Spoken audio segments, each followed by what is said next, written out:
The purpose of this video is to explore the control of wheeled robots, implement closed-loop motion control, and then evaluate its performance. MATLAB and Simulink were used to simulate Mona, a real differential drive robot, or DDR, with encoders fitted on both motors. In the ideal case, open-loop control can be used. The motor rotational velocities can easily be calculated when given positional objectives and time constraints. In reality, the robot would face uncertainties impacting the performance.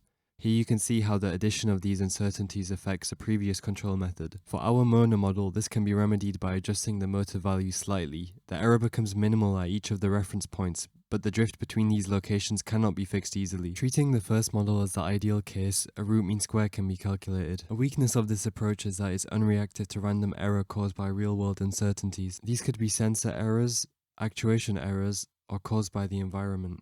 We'll now explore using closed-loop PI control. This method employs feedback to minimize the difference between a set point and the actual pose of the robot. Our system deduces two types of error from the reference, a displacement E1 and an angle E2. These are fed into proportional components which provide a linear response directly proportional to the magnitude of the error. An integral term is also included for the orientation error E2. This considers the accumulated error over time, reducing steady-state errors. The success of this approach is dependent on tuning the P and I gains. Appropriate values were decided on to minimize overshooting, steady-state errors, and rise time.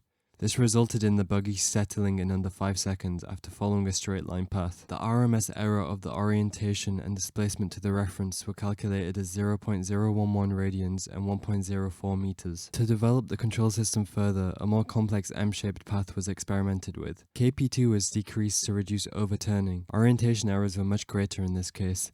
Ki was increased to reduce steady-state error in Mona's orientation. This led to the following RMS errors for displacement and orientation. Orientation error suffered slightly as a result of the sharper turns. Despite this, the performance of the simulation appears very effective.